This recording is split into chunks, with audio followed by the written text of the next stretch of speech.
the state government is in direct dispute with the United Firefighters Union over pay talks for CFA staff, and the MFB not far behind that. The minister will be in the studio soon, but in the meantime, in the studio, and she doesn't want to debate the union live on air, but we'll sort of try and run a debate by proxy by getting both sides. Peter Marshall, State Secretary, United Firefighters Union, good morning. Good morning, Neil. You say your campaign will be protracted and devastating. What do you mean? Well, Neil, you need to understand, if I could start off here, that is in October last year. Daniel Andrews stood in front of well over 1,000 firefighters in Collingwood Town Hall. He said, "I value the work that you do. I respect the sacrifices you make. I honour the risks you take every hour, every shift to keep every Victorian safe." Against that backdrop, we entered into a process. So you're saying you've been dudded? We have, but it's worse than that. We entered into the processes that the government wanted us to do so, to negotiate a new agreement. 70 meetings, 5 different levels. Started off with the employer, 23 meetings with the employer, 27 with the government-appointed facilitator. Then there was 20-odd meetings with the government itself. I won't go into who was at those meetings. We were almost finalising the clauses.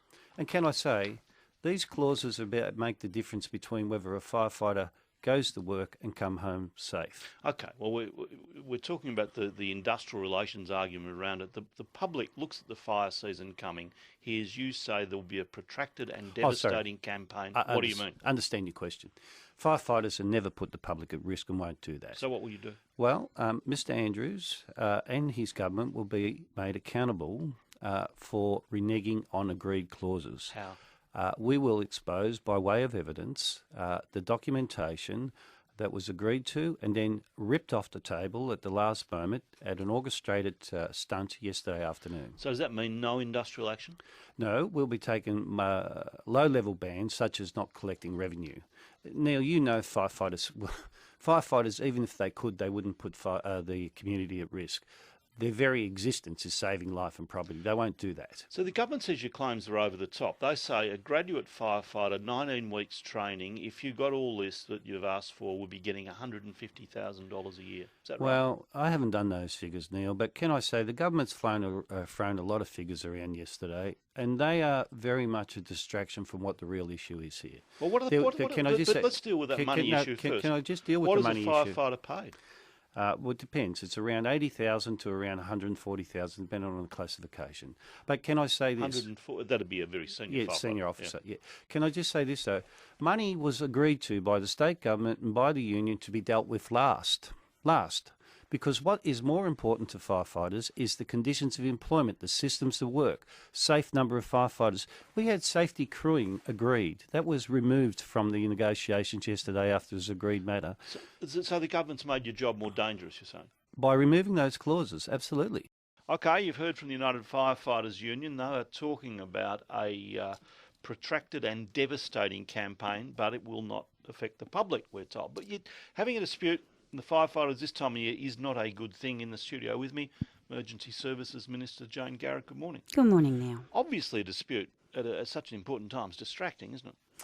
Look, we really want to resolve the issues and get a great agreement for firefighters and the community. That's what we're trying to do, and that's why I've asked for Fair Work to assist us in that process, because the negotiations as they stand have reached an impasse. Okay, I've asked Peter Marshall what are the 3 things that can be done to take a big step towards resolution. One, he said matters that have been agreed in the past and now taken off the table should be put back on the table. Would you do that? Everything is on the table. So but you haven't withdrawn these offers? No, we haven't withdrawn anything. We've simply asked Fair Work to assist us in the conciliation process. And while we do that, we've given operational firefighters a 5% pay rise, as we should, in recognition of the fact that they haven't had an increase for 2 years. All we want to do is get some assistance to resolve this dispute. We are not taking anything off firefighters. We're not changing any current conditions that they have. We're seeking to add more things in, but we've reached an impasse around some big ticket items that we just believe we need some assistance with to resolve. Is one of those big ticket items wages? Absolutely, it is. Well, he says the 30% is unreal. It's not on the table. I'm very happy for him to put what his offer is. But at the moment, the offer that's been put to us is a 30% offer and a range of allowance. Well, that's terrific. He said the 30% was an ambit claim, not real. Well, I'm delighted to hear that, and I'm hopeful that those discussions can continue in Fair Work and we can reach a great outcome for firefighters and one that reflects community standard as well. Is Fair Work really the place to go to it? I mean, they're not going to arbitrate, they're going to try to mediate, are they?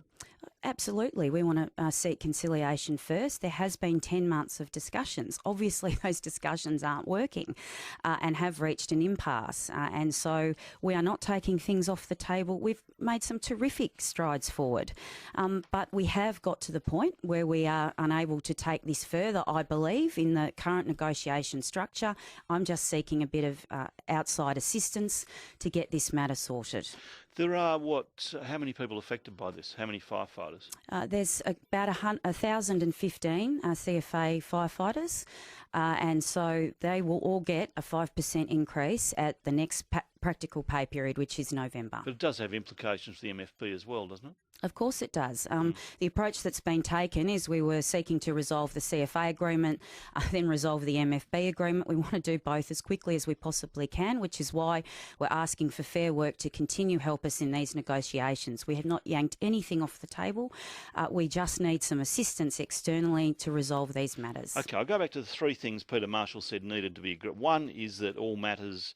But things that have been removed should be reinstated. Well, you're saying they're not removed, so that should address that. Nothing's been removed. He said the wages claim is not 30%. That was a previous government and ambit claim. It's more reasonable than that. So that's important from your point of view. Absolutely. And the third point, he says the firefighters are owed an apology. I don't believe... yeah, but you'd apologise to solve it, wouldn't you?